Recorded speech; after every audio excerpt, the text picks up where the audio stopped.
یہ حیرت مجھے اب بھی ہے کہ خاص طور پر خالی بوتلوں اور ڈبوں سے مجرد مردوں کو اتنی دلچسپی کیوں ہوتی ہے۔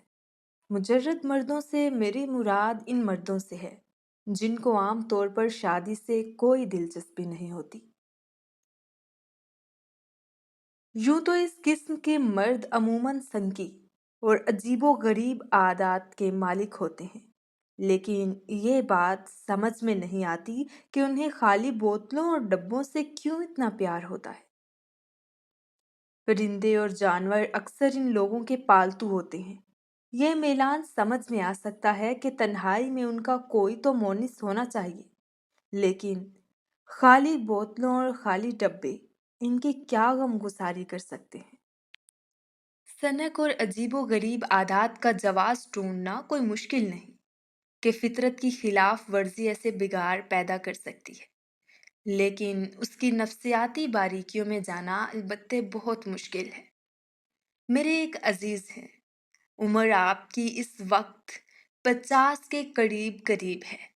آپ کو کبوتر اور کتے پالنے کا شوق ہے اور اس میں کوئی عجیب و غریب پن نہیں، لیکن آپ کو یہ مرض ہے کہ بازار سے ہر روز دودھ کی بالائی خرید کر لاتے ہیں، چولہے پر رکھ کر اس کا روغن نکالتے ہیں اور اس روغن میں اپنے لیے علیحدہ سالن تیار کرتے ہیں۔ ان کا خیال ہے کہ اس طرح خالص گھی تیار ہوتا ہے۔ پانی پینے کے لیے اپنا گھڑا الگ رکھتے ہیں۔ اس کے منہ پہ ہمیشہ ململ کا ٹکڑا بندھا رہتا ہے تاکہ کوئی کیڑا مکوڑا اندر نہ چلا جائے مگر ہوا برابر داخل ہوتی رہے۔ پاخانے جاتے وقت سب کپڑے اتار کر ایک چھوٹا سا تولیہ باندھ لیتے ہیں اور لکڑی کی کھراؤں پہن لیتے ہیں۔ اب کون ان کی بالائی کے روغن، گھرے کی ململ، انگ کے تولیے اور لکڑی کے کھراؤں کے نفسیاتی عقدے کو حل کرنے بیٹھے۔ میرے ایک مجرد دوست ہیں، بظاہر بڑے ہی نارمل انسان، ہائی کورٹ میں ریڈر ہیں۔ آپ کو ہر جگہ سے ہر وقت بدبو آتی رہتی ہے، چنانچہ ان کا رومال سدا ان کی ناک سے چپکا رہتا ہے۔ آپ کو خرگوش پالنے کا شوق ہے۔ ایک اور مجرد ہے، آپ کو جب موقع ملے تو نماز پڑھنا شروع کر دیتے ہیں، لیکن اس کے باوجود آپ کا دماغ بالکل صحیح ہے۔ سیاسیاتی عالم پر آپ کی نظر بہت وسیع ہے، طوطوں کو باتیں سکھانے میں مہارتیں تامہ رکھتے ہیں۔ ملٹری کے ایک میجر ہیں، سن رسیدہ اور دولت مند۔ آپ کو حقے جمع کرنے کا شوق ہے، گرگریاں، پیچواں، چمورے، قرض کے ہر قسم کا حقہ ان کے پاس موجود ہے۔ آپ کئی مکانوں کے مالک ہیں مگر ہوٹل میں ایک کمرہ کرائے پر لے کر رہتے ہیں۔ بٹیریں آپ کی جان ہے۔ ایک کرنل صاحب ہیں، ریٹائرڈ، بہت بڑی کوٹھی میں اکیلے 10-12 چھوٹے بڑے کتوں کے ساتھ رہتے ہیں، پر برانڈ کی وسکی ان کے یہاں موجود رہتی ہے۔ ہر روز شام کو 4 پیگ پیتے ہیں اور اپنے ساتھ کسی نہ کسی لاڈلے کتے کو بھی پلاتے ہیں۔ میں نے اب تک جتنے مجردوں کا ذکر کیا ہے ان سب کو حسب توفیق خالی بوتلوں اور ڈبوں سے دلچسپی ہے۔ دودھ کی بالائی سے خالص گھی تیار کرنے والے عزیز گھر میں جب بھی کوئی خالی بوتل دیکھیں تو اسے دھو دھا کر اپنی الماری میں سجا دیتے ہیں کہ ضرورت کے وقت کام آئے گی۔ ہائی کورٹ کے ریڈر جن کو ہر جگہ سے ہر وقت بدبو آتی رہتی ہے، صرف ایسی بوتلیں اور ڈبے جمع کرتے رہتے ہیں جن کے متعلق وہ اپنا پورا اطمینان کر لیں کہ اب ان سے بدبو آنے کا کوئی احتمال نہیں رہا۔ جب موقع ملے نماز پڑھنے والے خالی بوتلیں آب دست کے لیے اور ٹین کے خالی ڈبے وضو کے لیے درجنوں کی تعداد میں جمع کرتے رہتے ہیں۔ ان کے خیال کے مطابق یہ دونوں چیزیں سستی اور پاکیزہ رہتی ہیں۔ قسم قسم کے حقے جمع کرنے والے میجر صاحب کو خالی بوتلیں اور خالی ڈبے جمع کر کے ان کو بیچنے کا شوق ہے اور ریٹائرڈ کرنل صاحب کو صرف وسکی کی بوتلیں جمع کرنے کا۔ آپ کرنل صاحب کے ہاں جائیں تو ایک چھوٹے صاف ستھرے کمرے میں کئی شیشے کی الماریوں میں آپ کو وسکی کی خالی بوتلیں سجی ہوئی نظر آئیں گی۔ पुराने से पुराने ब्रांड की विस्की की खाली बोतल भी आपको उनके यहाँ इस नादिर मजमूए में मिल जाएगी। जिस तरह लोगों को टिकट और सिक्के जमा करने का शौक होता है, उस तरह उनको विस्की की खाली बोतलें जमा करने और उनकी नुमाइश करने का शौक बल्कि खपत है।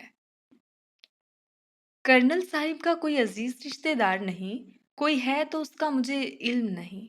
दुनिया में तन तन्हा है, लेकिन वो तन्हाई बिल्कुल महसूस नहीं करते। 10-12 कुत्ते हैं, उनकी देखभाल और वो इस तरह करते हैं जिस तरह शफीक बाप अपनी औलाद की करते हैं। सारा दिन उनका इन पालतू हैवानों के साथ गुजर जाता है। फुर्सत के वक्त वो अलमारियों में अपनी चहेती बोतलें संवारते रहते हैं। आप पूछेंगे, खाली बोतलें तो हुई, ये तुमने खाली डब्बे क्यों साथ लगा दिए? क्या ये जरूरी है कि मुजर्रद पसंद मर्दों को खाली बोतलों के साथ साथ खाली डब्बों के साथ भी दिलचस्पी हो? और फिर डब्बे और बोतलें सिर्फ खाली क्यों, भरी हुई क्यों नहीं? मैं आपसे शायद पहले भी अर्ज कर चुका हूं कि मुझे खुद इस बात की हैरत है। ये और किस्म के और बहुत से सवाल अक्सर मेरे दिमाग में पैदा हो चुके हैं। बावजूद कोशिश के मैं इनका जवाब हासिल नहीं कर सकता। खाली बोतलें और खाली डब्बे खला का निशान है, और खला का कोई मंतकी जोड़ तजर्रद पसंद मर्दों से गालिबन यही हो सकता है कि खुद उनकी जिंदगी में एक खला होता है। लेकिन फिर ये सवाल पैदा हुआ है कि क्या वो इस खला को एक और खला से पुर करते हैं? कुत्तों, बिल्लियों, खरगोशों और बंदरों के मुतल्लिक आदमी समझ सकता है कि वो खाली खुली जिंदगी की कमी एक हद तक पूरी कर सकते हैं, कि वो उससे दिल बहला सकते हैं, नाज नखरे कर सकते हैं, दिलचस्प हरकत के मोजब हो सकते हैं, प्यार का जवाब भी दे सकते हैं। लेकिन खाली बोतलें और डब्बे दिलचस्पी का क्या सामान बहम पहुंचाते हैं? बहुत मुमकिन है आपको ज़ैल के वाक़यात में से इन सवालों का जवाब मिल जाए। 10 बरस पहले जब मैं मुंबई गया, तो वहाँ एक मशहूर फ़िल्म कंपनी का एक फ़िल्म तकरीबन 20 हफ्तों से चल रहा था। हीरोइन पुरानी थी लेकिन हीरो नया था, जो इश्तिहारों में छपी हुई तस्वीरों में नोखेज़ दिखाई देता था। अखबारों में उसकी किरदार निगारी की तारीफ पढ़ी, तो मैंने ये फिल्म देखा। अच्छा खासा था, कहानी जाज़बे तवज्जो थी, और उस नए हीरो का काम भी उस लिहाज से काबिले तारीफ था कि उसने पहली मर्तबा कैमरे का सामना किया था। पर्दे पर किसी एक्टर या एक्ट्रेस की उम्र का अंदाज़ा लगाना आमतौर पर मुश्किल होता है, क्योंकि मेकअप जवान को बूढ़ा और बूढ़े को जवान बना देता है। मगर ये नया हीरो बिलाशुबा नोखेज था, कॉलेज के तालिब इल्म की तरह तरोताज़ा और चाको चौबंद। खूबसूरत तो नहीं था, मगर उसके घटे हुए जिस्म का हर अज़ू अपनी जगह पर मुनासिब व मौजू था। उस फिल्म के बाद उस एक्टर के मैंने कई और फिल्म देखे। अब वो मुंझ गया था। चेहरे के खतो खाल की तोफलाना नरमाइश उम्र और तजुर्बे की सख्ती में तब्दील हो चुकी थी। उसका शमार अब चोटी के अदाकारों में होने लगा था। फिल्मी दुनिया में स्कैंडल आम होते हैं। आए दिन सुनने में आता है, फलां एक्टर का फलां एक्ट्रेस से ताल्लुक हो गया है। फलां एक्ट्रेस फलां एक्टर को छोड़कर फलां डायरेक्टर के पहलू में चली गई है। करीब करीब हर एक्टर और हर एक्ट्रेस के साथ कोई ना कोई रोमांस जल्द या बदेर वाबस्ता हो जाता है। लेकिन इस नए हीरो की जिंदगी जिसका मैं जिक्र कर रहा हूँ, इन बखेरों से पाक थी। मगर अखबारों में उसका चर्चा नहीं था। किसी ने भोले से हैरत का इजहार भी नहीं किया था कि फिल्मी दुनिया में रहकर राम स्वरूप की जिंदगी जिनसी आलाइशों से पाक है। मैंने सच पूछे तो इस बारे में कभी गौर नहीं किया था, इसलिए कि मुझे एक्टरों और एक्ट्रेसों की निजी जिंदगी से कोई दिलचस्पी नहीं थी। फिल्म देखा और उसके मुताल्लिक अच्छी या बुरी राय कायम की और बस। लेकिन जब राम स्वरूप से मेरी मुलाकात हुई, तो मुझे उसके मुतल्लिक बहुत सी दिलचस्प बातें मालूम हुई। ये मुलाकात उसकी पहली फिल्म देखने के तकरीबन 8 बरस बाद हुई। शुरू शुरू में तो वो मुंबई से बहुत दूर एक गांव में रहता था, मगर अब फिल्मी सरगर्मियां बढ़ जाने के बायस उसने शिवाजी पार्क में समंदर के किनारे एक मतवसत दर्जे का फ्लैट ले रखा था। उससे मेरी मुलाकात उसी फ्लैट में हुई जिसके 4 कमरे थे, बावर्ची खाने समेत। उस फ्लैट में जो कुंबा रहता था उसके 8 अफराद थे। खुद राम सरोप, उसका नौकर जो बावर्ची भी था, 3 कुत्ते, 2 बंदर और एक बिल्ली। राम सरोप और उसका नौकर मुजर्रद थे। 3 कुत्तों और एक बिल्ली के मुकाबले में उनकी मुखालिफ जिन्स नहीं थी। एक बंदर था और एक बंदरिया। दोनों अक्सर औकात एक जालीदार पिंजरे में बंद रहते थे। इन नस्फ दर्जन हैवानों के साथ राम सरोप को वालहाना मोहब्बत थी। नौकर के साथ भी उसका सलूक बहुत अच्छा था, मगर उसमें जज्बात का दखल बहुत कम था। बंदे काम थे जो मुकर्ररा वक्त पे मशीन की तरह बेरूब बाकायदगी के साथ गोया खुद ब खुद हो जाते थे। उसके अलावा ऐसा मालूम होता था कि राम सरोप ने अपने नौकर को अपनी जिंदगी के तमाम कवायद जवाबत एक पर्चे पे लिख कर दे रखे थे कि जो इसने हिफ्ज कर लिए थे। अगर राम सरोप कपड़े उतार कर निक्कर पहनने लगे तो उसका नौकर फौरन 3-4 सोडे और बर्फ के फ्लास्क शीशे वाली तपाई पर रख देता था। उसका ये मतलब था कि साहिब रम पीकर अपने कुत्तों के साथ खेलेंगे और जब किसी का टेलीफोन आएगा तो कह दिया जाएगा कि साहिब घर पर नहीं है। रम की बोतल या सिगरेट का डब्बा जब खाली होगा तो उसे फेंका या बेचा नहीं जाएगा, बल्कि एहतियात से उस कमरे में रख दिया जाएगा जहां खाली बोतलों और डब्बों के अंबार लगे हैं। कोई औरत मिलने के लिए आएगी तो उसे दरवाजे ही से ये कहकर वापस कर दिया जाएगा कि रात साहिब की शूटिंग थी इसलिए सो रहे हैं। मुलाकात करने वाली शाम को या रात को आए तो उसे ये कह दिया जाता था कि साहिब शूटिंग पर गए हैं। राम सरोप का घर तकरीबन वैसा ही था जैसा कि आम तौर पर अकेले रहने वाले मुजर्रद मर्दों का होता है। यानी वो सलीका, करीना और रख रखाव गायब था जो नसाई लम्स का खासा होता है। सफाई थी मगर उसमें खरापन था। पहली मर्तबा जब मैं उसके फ्लैट में दाखिल हुआ तो मुझे बहुत शिद्दत से महसूस हुआ कि मैं चिड़ियाघर के उस हिस्से में दाखिल हो गया हूँ जो शेर, चीते और दूसरे हैवानों के लिए मखसूस होता है, क्योंकि वैसी ही बू आ रही थी। एक कमरा सोने का था, दूसरा बैठने का, तीसरा खाली बोतलों और डब्बों का। उसमें रम की वो तमाम बोतलें और सिगरेट के वो तमाम डिब्बे मौजूद थे जो राम सरोप ने पीकर खाली किए थे। कोई एहतमाम नहीं था। बोतलों पर डब्बे और डब्बों पर बोतलें औंधी सीधी पड़ी थी। एक कोने में कितार है तो दूसरे कोने में अंबार गिर्द जमी हुई है और बासी तंबाकू और बासी रम की मिली जुली तेज बू आ रही है। मैंने जब पहली मर्तबा ये कमरा देखा तो बहुत हैरान हुआ। अनगिनत बोतलें और डब्बे थे, सब खाली हैं। मैंने राम सरोप से पूछा, क्यों भाई, ये क्या सिलसिला है? उसने पूछा, कैसा सिलसिला? मैंने कहा, ये कबार खाना। उसने सिर्फ इतना कहा कि जमा हो गया है। ये सुनकर मैंने बोलते हुए सोचा, इतना इतना कूड़ा जमा होने में कम से कम 7-8 बरस चाहिए। मेरा अंदाजा गलत निकला। मुझे बाद में मालूम हुआ कि उसका ये जखीरा पूरे 10 बरस का था। जब वो शिवाजी पार्क रहने आया था तो वो तमाम बोतलें और डिब्बे उठवा कर अपने साथ ले आया था जो उसके पुराने मकान में जमा हो चुके थे। एक बार मैंने उससे कहा, तुम ये बोतलें और डिब्बे बेच क्यों नहीं देते? मेरा मतलब है अव्वल तो साथ साथ बेचते रहना चाहिए, पर अब ये कि इतना अंबार जमा हो चुका है और जंग के बायस दाम भी अच्छे मिल सकते हैं, मैं समझता हूँ तुम्हें ये कबाड़ खाना उठवा देना चाहिए। उसने जवाब में सिर्फ इतना कहा, हटाओ यार, कौन इतनी बकबक करे। इस जवाब से तो यही जाहिर होता था कि उसे खाली बोतलों और डब्बों से कोई दिलचस्पी नहीं। लेकिन मुझे नौकर से मालूम हुआ कि अगर उस कमरे में कोई बोतल या डब्बा इधर का इधर हो जाए तो राम सरोप कयामत बर्पा कर देता था। औरत से उसे कोई दिलचस्पी नहीं थी। मेरी उसकी बहुत बेतुकल्फी हो गई थी। बातों बातों में मैंने कई बार उससे दरियाफ्त किया, क्यों भाई, शादी कब करोगे? और हर बार इस किस्म का जवाब मिला, شادی کر کے کیا کروں گا؟ میں نے سوچا، واقعی رام سروپ شادی کر کے کیا کرے گا؟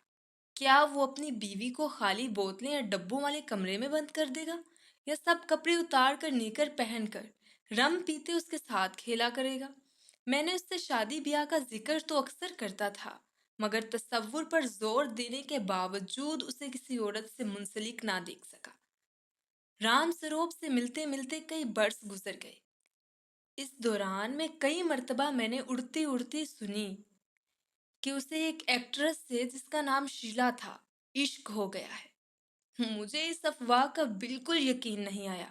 اول تو رام سروپ سے اس کی توقع ہی نہیں تھی، دوسرے شیلا سے کسی بھی ہوش مند نوجوان کو عشق نہیں ہو سکتا تھا، کیونکہ وہ اس قدر بے جان تھی کہ دک کی مریض معلوم ہوتی تھی۔ شروع میں جب وہ ایک دو فلموں میں آئی تھی تو کس قدر گورا تھی، مگر بعد میں تو وہ بالکل ہی بے کیف اور بے رنگ ہو گئی تھی اور صرف تیسرے درجے کی فلموں کے لیے ہی مخصوص ہو کر رہ گئی تھی۔ میں نے صرف ایک مرتبہ اس شیلا کے بارے میں رام سروپ سے دریافت کیا تو اس نے مسکرا کر کہا، میرے لیے کیا یہی رہ گئی تھی؟ اس دوران میں اس کا سب سے پیارا کتا اسٹالن نمونیا میں گرفتار ہوا۔ رام سروپ نے دن رات بڑی جاں فشانی سے اس کا علاج کیا، مگر وہ جانبر نہ ہو سکا۔ اس کی موت سے اسے بہت صدمہ ہوا۔ کئی دن اس کی آنکھیں اشک آلود رہیں، اور جب اس نے ایک روز باقی کتے کسی دوست کو دے دیے تو میں نے خیال کیا کہ اس نے اسٹالن کی موت کے صدمے کے باعث یہ کیا ہے، ورنہ وہ ان کی جدائی کبھی برداشت نہ کرتا۔ کچھ عرصے کے بعد جب اس نے بندر اور بندریا کو بھی رخصت کر دیا تو مجھے کس قدر حیرت ہوئی، لیکن میں نے سوچا کہ اس کا دل اب کسی اور کی موت کا صدمہ برداشت نہیں کرنا چاہتا۔ اب وہ نیکر پہن کر رم پیتے ہوئے صرف اپنی بلی نرگس سے کھیلتا تھا۔ وہ بھی اس سے بہت پیار کرنے لگی تھی، کیونکہ رام سروپ کا سارا التفات اب اسی کے لیے موقوف ہو کر رہ گیا تھا۔ اب اس کے گھر سے شیر چیتوں کی بو نہیں آتی تھی۔ صفائی میں کس قدر نظر آ جانے والا سلیقہ اور کرینہ بھی پیدا ہو چلا تھا۔ اس کے اپنے چہرے پہ ہلکا سا نکھار آ گیا تھا، مگر یہ سب کچھ اس قدر آہستہ آہستہ ہوا تھا کہ اس کے نقطۂ آغاز کا پتہ چلانا مشکل ہو گیا تھا۔ دن گزرتے گئے، رام سروپ کا تازہ فلم ریلیز ہوا تو میں نے اس کی کردار نگاری میں ایک نئی تازگی دیکھی۔ میں نے اسے مبارکباد دی تو وہ مسکرا دیا۔ لو وسکی پیو۔ میں نے تعجب سے پوچھا، وسکی؟ اس لیے کہ وہ صرف رم پینے کا عادی تھا۔ پہلی مسکراہٹ کو ہونٹوں میں ذرا سکیرتے ہوئے اس نے جواب دیا، رم پی پی کر تنگ آ گیا ہوں۔ میں نے اس سے اور کچھ نہیں پوچھا۔ 8ویں روز جب اس کے ہاں شام کو گیا تو وہ قمیض پاجامہ پہنے رم نہیں وسکی پی رہا تھا۔ دیر تک ہم تاش کھیلتے اور وسکی پیتے رہے۔